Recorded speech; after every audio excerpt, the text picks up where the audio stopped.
Hey everybody, welcome back. Dr. Chris here. Thanks for joining me again. Welcome to session number 3 of our series on hormones and weight regulation.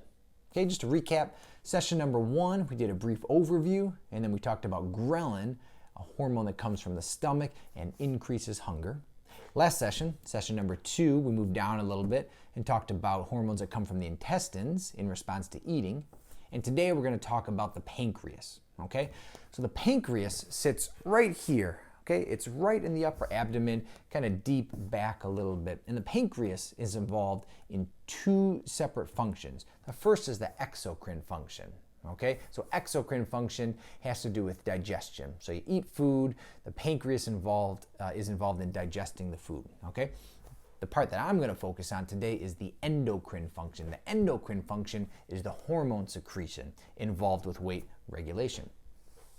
So there's just a few hormones that we're going to touch on here, all right, and some of them work very similarly to the hormones we talked about last session with the small intestine, so they're fairly straightforward, okay? So we're going to talk about pancreatic peptide, okay, appropriately named. We're going to talk about insulin, and we're going to talk about amylin, okay? I'm going to start with amylin because it's very straightforward, okay? You eat food, the pancreas secretes amylin, it decreases hunger, okay? It decreases gastric emptying, meaning the stomach empties more slowly, so you feel more full. Okay, and amylin also helps insulin work a little bit better. All right, and there are some medications that simulate amylin, and they've been shown to help with weight and with blood sugar control. Okay, so that's it on amylin, fairly straightforward.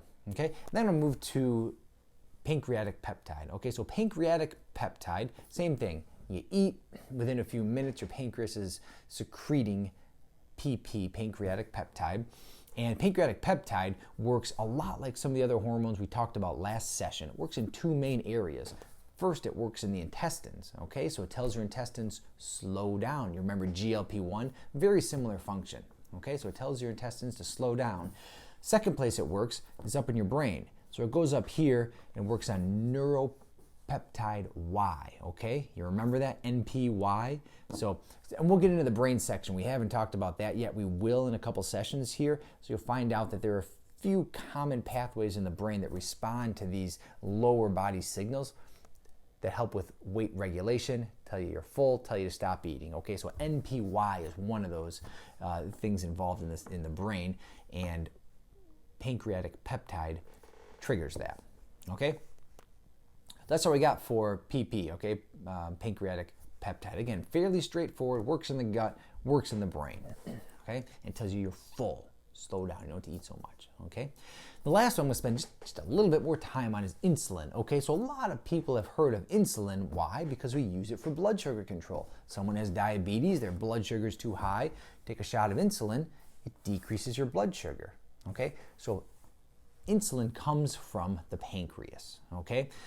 So a couple things here. One is, as your weight increases, your unhealthy weight increases, you start getting more adipose tissue, more fat tissue, your body stops responding to insulin so well. Okay, that's a state called insulin resistance. It's not good. It causes all sorts of problems. Metabolic inflexibility. Okay, ask me about that one. I love that term, metabolic inflexibility. But when you have resistance to insulin, insulin resistance, your pancreas says, hey, the body's not responding to my insulin, I gotta make more. So your pancreas starts secreting more and more and more insulin, and because of the fat cells and relationships between the hormone signals that the fat cells are sending out and the rest of your body, that the body's just not responding to that insulin, and so your sugar levels continue to be elevated, okay? So that's what insulin does. One of the main things insulin does is it drives sugar, blood sugar, glucose into cells. It's a very simple way of putting it, but it's true, okay? So insulin helps gain weight, okay? So you eat some carbohydrate, insulin's secreted, that carbohydrate is already getting broken down into glucose, into sugar in your bloodstream, and the insulin helps shuttle that or get that sugar into your liver and into your muscles, okay?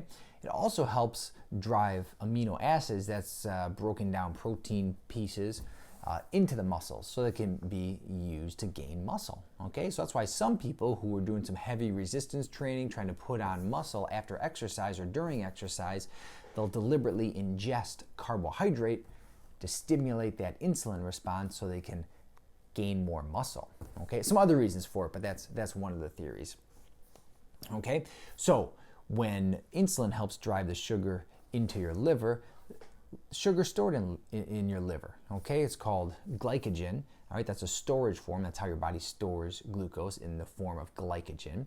So it's stored in the liver and it's stored in the muscle, and you can store a fair amount of glucose in those two areas. Okay, so insulin, if you have too much fat, too much adipose tissue, starts going up. We don't often measure it, but we know that your body is making more insulin for the most part if your blood sugar is not normal. Sort of like it's trying to keep up, to drive more of that sugar into the liver, muscles, store it as fat, but it can't keep up because your body's not responding, okay? So the problem with that is that insulin blocks this enzyme called hormone-sensitive lipase. Okay, get a pen and paper and write that down. Insulin blocks hormone-sensitive lipase, and that's an enzyme that breaks down fat. You have too much insulin, it's blocking your hormone-sensitive lipase, you can't break down fat. That is what a lot of people want to do, and they can't do it. It's one reason the Atkins-type ketogenic diets really work well. You ingest no carbohydrate, your insulin level is so low that your hormone-sensitive lipase can actually function and you can break down fat, okay? So that's a little hot tip, okay? Keep your insulin level low by keeping your sugar, glucose levels low, by keeping your carbohydrate levels low. If you keep your carbohydrate level low enough, insulin level stays low, bam, you can actually burn fat, okay? You gotta eat fat to burn fat. You gotta eat protein to maintain your muscles. You don't need carbohydrates, okay? Now get your nutrients and fiber and vegetables and all that stuff, antioxidants, but let's keep your insulin level low, okay? Now I mentioned insulin resistance. So you have too much adipose tissue, too much fat, that makes the insulin not work as well. So how do you improve your insulin resistance? Exercise is one thing, okay? So if you do some exercise, really any kind of exercise works. There's some that are better and some that are less as effective. But any kind of exercise is going to help sensitize your body to insulin so it works better. So one thing that sounds fairly simple is go for a short walk right after you eat. You got the food in you, your insulin's coming out because you ate. Go for a walk right then, and it's much more effective than, say, you eat and 3 hours, 4 hours later, you go for a walk. I'm not going to stop you from going for a walk, but right after eating is kind of an ideal time to do that. Okay? Now, that's the broad overview of insulin. Okay?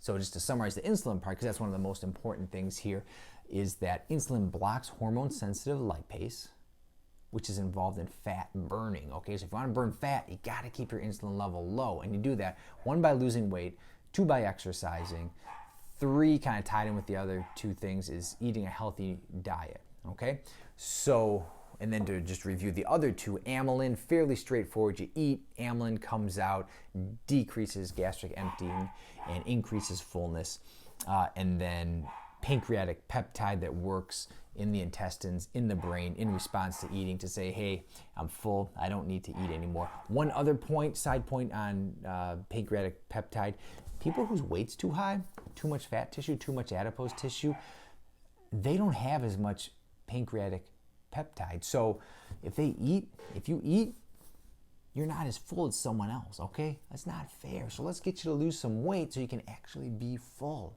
Okay, so this stuff is complicated, but I love it. There's some reasoning behind all of this, and actually things that you can do to manipulate these hormones to reach your wellness goals, okay? And the main things center around insulin, like I just mentioned, okay? So thanks so much for joining me. We're gonna get into adipose tissue, fat cells next time. They don't just sit there, okay? They do all sorts of stuff. They're very active. And then in the wrap-up session, we're gonna talk about the brain, what's going on up here, okay? So thanks for joining me. Dr. Chris, we'll talk to you next time.